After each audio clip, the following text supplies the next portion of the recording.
নিয়েছি টাকি মাছ রান্না করব লাউ দিয়ে। তো মাছগুলা ফ্রিজে ছিল, আমি ফ্রিজ থেকে নিয়েছি। আর কাঁচামরিচ ধনে পাতা তো থাকছে লাউয়ের সাথে। এখন আমি লাউটা ছিলে নিব। 50 টাকা দিয়ে লাউটা নিয়ে আসছে বাজার থেকে। তো দেখুন লাউটা আগে আমি ছিলে নিচ্ছি, ছিলে তারপর কেটে নেব। লাউটা ছিলে আস্তা লাউটা ধুয়ে তারপর কাটবো। তো দেখুন লাউটা ছিলে নিয়েছি। তো এখন লাউটা ধুয়ে কাটতে শুরু করলাম। তো দেখুন মাছ দিয়ে রান্না করব, এর জন্য পাতলা পাতলা করে কাটবো। মাছ দিয়ে সবসময় পাতলা করে কাটি, আর ব্রয়লার মুরগি কিংবা গোস্ত দিয়ে রান্না করলে মোটা মোটা টুক করে কাটি। তো ওইভাবে পাতলা করে আমি সম্পূর্ণ লাউটা কেটে নেব। তো দেখুন পুরো লাউটা আমার কাটা হয়ে গেছে। তো লাউ কাটার পরে আর ধুবো না, আস্তে লাউটা আগে ধুয়ে নিয়েছি ছিলার পরে। এখন ধনে পাতা কাঁচামরিচ এগুলো কাটবো। তো মাছটা আমি কেটে নিচ্ছি, ছোটো ছোটো পিস করে কেটে নিলাম টাকি মাছগুলা।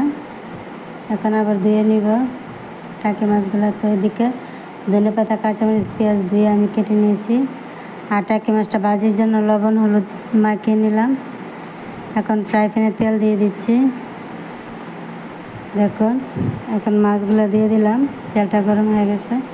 উল্টিয়ে পাল্টিয়ে মাছগুলো ভেজে নিচ্ছি। তো আজকে রান্নার তেলটা শর্ট হয়ে গেছে।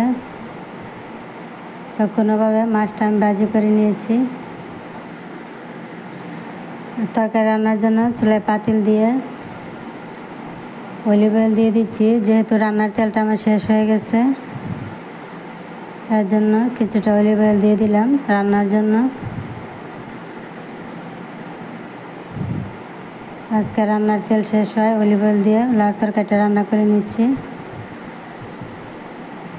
তেলটা গরম হয়ে আসছে, পেঁয়াজ কুচিটা দিয়ে ভেজে নিচ্ছি। পেঁয়াজ কুচি ভাজা হয়ে গেছে। এখন কিছুটা পানি দিয়ে লাউটা দিয়ে দিলাম, কারণ পানিটা দিলে আর পেঁয়াজটা পুড়বে না, এই জন্য অল্প পরিমাণ পানি দিয়ে লাউটা দিয়ে কাঁচামরিচটা দিলাম, দিয়ে ঢাকনা দিয়ে কিছুক্ষণ জাল করে নেব। ঢাকনা উঠিয়ে আবার স্বাদ মতো লবণটা দিয়ে দিলাম। এখন আবার নাড়িয়ে চাড়িয়ে নিচ্ছি লাউটা। তো কিছুক্ষণ পর পর এভাবে আমি নাড়িয়ে চাড়িয়ে লাউটা রান্না করে নিচ্ছি। তো দেখুন লাউটা আস্তে আস্তে সেদ্ধ হতে শুরু করে দিয়েছে। এখন আমি টাকি মাছগুলো দিয়ে দিলাম, আবার ঘুরিয়ে গাড়িয়ে নাড়িয়ে চাড়িয়ে নিচ্ছি। তো দেখুন আবার ঢাকনা দিয়ে ঢেকে কিছুক্ষণ রান্না করে লাউ সিদ্ধ হয়ে গেছে। এখন ধনে পাতাটা দিয়ে দিচ্ছি, ধনে পাতাটা দিয়ে আবার নাড়িয়ে চাড়িয়ে নিচ্ছি। তো লাউ তরকারিটা হয়ে গেছে। তো ঘুরিয়ে ঘুরিয়ে আর কিছুক্ষণ রান্না করে এখন চুলা থেকে নামিয়ে নিচ্ছি। তো দেখুন আপু ভাইরা টাকি মাছ দিয়ে লাউ রান্না করলাম আজকে, কেমন হয়েছে অবশ্যই কমেন্টে জানাবেন।